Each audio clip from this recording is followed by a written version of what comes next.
မင်္ဂလာပါကျွန်တော်တို့ ID Work ကကိုပြိုးပဲဖြစ်ပါတယ်ဆိုတော့ကျွန်တော်ဒီနေ့ဗီဒီယိုလေးမှာကျွန်တော်တို့ဒီ desktop background အလန်းစားလေးပေါ့နော်ဘယ်လိုမျိုး setup လုပ်လဲကျွန်တော် share လုပ်ပေးသွားချင်ပါတယ်ဆိုတော့ကျွန်တော်အခုဒီမှာပုံမှန်ပြတဲ့ပုံစံမျိုးလေးပေါ့နော်ကျွန်တော်တို့ဒီ cursor လေးကျွန်တော်တို့ရွှေ့လိုက်တာနဲ့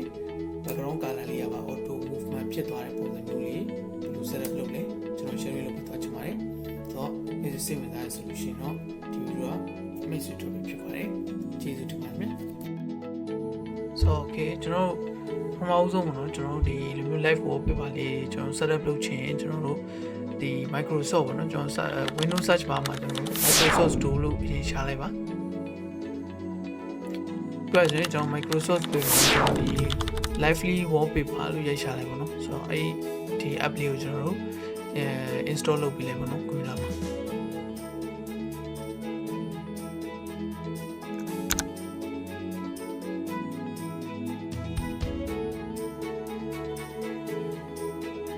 ဆိုဒီ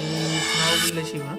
ဒီ lively wallpaper တွေရောက်ပါမယ်။နောက်သွားအခါကျကျွန်တော်တို့တခြား wallpaper လေးကျွန်တော်ဖြတ်လိုက်လို့ပါ။သူ့မှာ original default ပေးထားတဲ့ wallpaper လေးရှိရပါတော့။ဒီမှာအခုပြထားတဲ့ဟာလေးဆိုရင် default တွေပေါ့နော်။ဒီအနောက်က color ဟာလေးလည်း fluid လေး default ပါတယ်ပေါ့နော်။မိတ်ဆွေclick လေးလုပ်လိုက်တာနဲ့ auto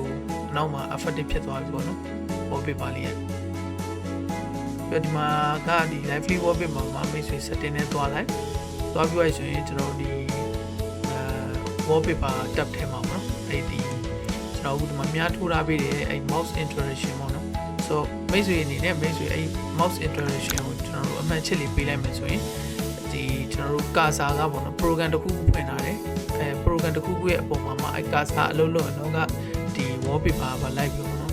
animation တွေလိုက်အလုပ်လုပ်တာပေါ့နော်အဲ့ဒါမျိုးကျတော့ကျွန်တော် battery စားရတယ် CPU တွေစားရတယ်ပေါ့နော်ဆိုတော့အဲ့ဒီဥစ္စာလေးကို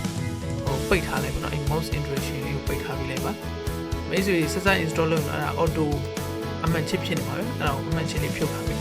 အမှန်ချစ်ဖြုတ်လိုက်ကျွန်တော်တို့တခြား program တစ်ခုခုပေါ်နေ mouse cursor အလုပ်လုပ်လိုက်လို့မလုပ်တော့ဘူးအဲ့ဒါပေါ့နော်ပြီးကျွန်တော်ဒီ system tab ထဲမှာကျွန်တော်ဒီ test bar တော့ပေါ့နော်ကျွန်တော်ဒီမှာအမျိုးမျိုးချိန်လို့ရပါနော်ပေါ်လို့ forward ပြန်နောက်တစ်ခုကောင်းတာကျွန်တော်ဒီ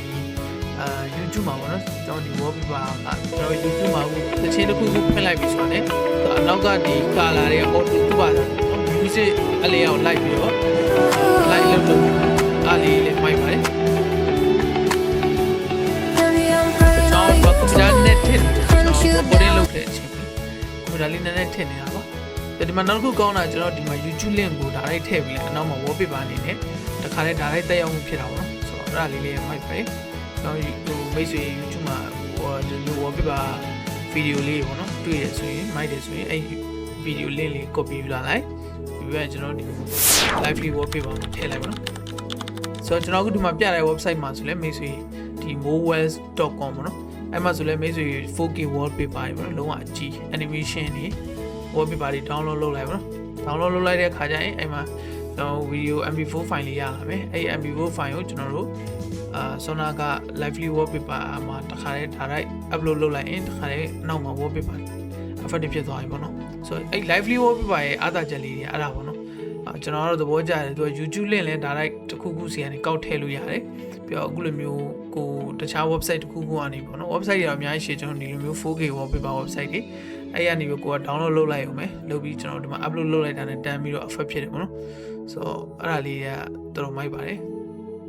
ကျွန်တော်အလုံးမရှိဘူးပေါ့ဗျာဒီမှာတခြား setup လုပ်စင်ကိုဒီမှာဆိုလဲမှာ YouTube link ပေါ့နော်ကြိုက်တဲ့ YouTube link ကောက်ပြီး copy ယူပြီးကောက်ထည့်လိုက်ပြီးသွားပြီဆိုရင်သူအနောက်မှာအဲ YouTube video ကလာပြီး wallpaper အနေနဲ့အလုပ်လုပ်တယ်ပေါ့နော်ဆိုတော့ဒီရမိုက်ပါတယ် lively wallpaper မှာအဲ့ဒါလေးရောက်တကယ်အားသာချက်ပေါ့နော်ကျွန်တော်တို့သဘောကျပါတယ်ဆိုတော့မိတ်ဆွေလည်း try ကြည့်ပါဦးနော်